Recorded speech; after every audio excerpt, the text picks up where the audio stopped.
What's going on, everybody? Old school Rockford Fosgate here. This is a really big box, so I can't fit it all in my camera, so I've got you guys over here just a little bit. I ended up finding this on eBay. They wanted $50 for it, and I've never owned a 15-inch sub, so I figured, you know, I'll give it a chance and try it out. Flat rate envelopes. I can use these. So that's just regular paper. So let's get this out of here. Now this is just a punch. This isn't I'm trying to manhandle this big old box here and this other big old box. So this isn't anything special. If I can find the surround for it, I'll go ahead and replace the surround on it. If not, then I'm just going to leave it how it is. So original box. Kind of show the box off here a little bit. Is missing some of the stuff here, but it's got good color to it. So it's not all super sun faded or anything. There's 200 watt 15-inch car speaker. Back venting. This is the 4-ohm version. RFP-1415. Excuse me. Got another one coming.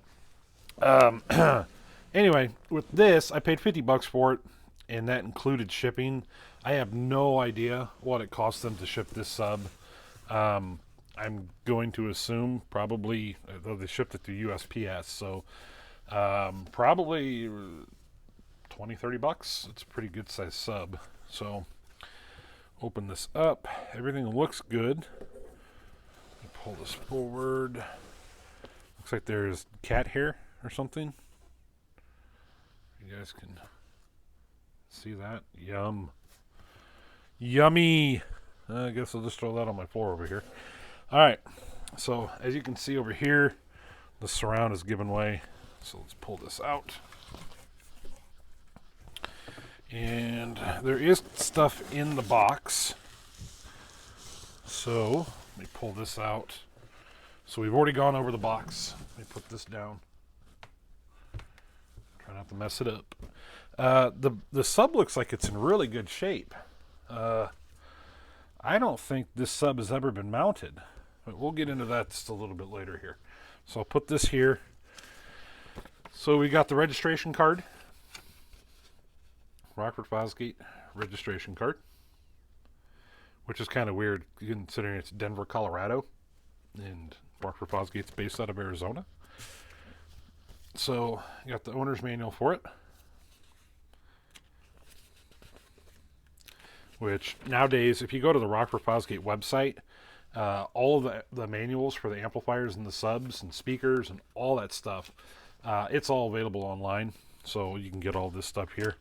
So, moving on to the sub here. From what I can see, obviously the surround is falling apart. But, if we go in closer, and I don't know if you can see this, right in here, it's going to be hard to see.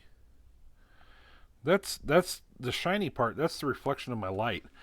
There's no screw holes. Look at this. The glue holding on the gasket is still in place, which means that this sub has never been used. Mind-boggling. Or as Derek from Vice Grip Garage says, mind-boggling. Anyway, so this is gasket's in really nice shape. There's no peeling, no lifting of any of the cork. Whoop, maybe a little bit right there. We'll push that right back down there. The surround obviously is garbage, which I've already said that before. So let's flip this over. So the motor on it is basics, just kind of a generic motor. Yeah, this has never been mounted in a box. That's interesting. I've never had, actually I take it back, I've owned a pair of 10s that were B stock that I put brand new surrounds on. But yeah, this has never been mounted in a box. So here is RFP-1415, 4 ohms. Take a look at the spider here. I don't have a flashlight. I need to get a flashlight for this stuff. The spider, take a look here. Take a look off camera. The spider is perfect. There is no sag to this spider. There's nothing. That is just nuts. Yeah, look, like on the back of where the screw mounts are. There's nothing. All right, so I am thoroughly impressed. $50, what I paid for this, with the box and the paperwork and stuff. And that was shipped, okay? $50 shipped off of eBay. So, sorry, coughing again. We'll go ahead and we'll give it a little bit of movement, play it a little bit. Oh my, what is this back here? So, I'm a little leery about replacing the surround on this, only because since it's never been used, I don't know. Should I leave it? What do you guys think? Comment down below. Do you think I should just leave it as it is, put it back in the box, and leave it as a piece of history? Or should I gamble on taking this cork gasket off? And, well, not the cork gasket. The cork is on the top. But taking the one-piece gasket off and replacing it and sending it. Decisions. Let me know in a comment down below. Have a good one, guys.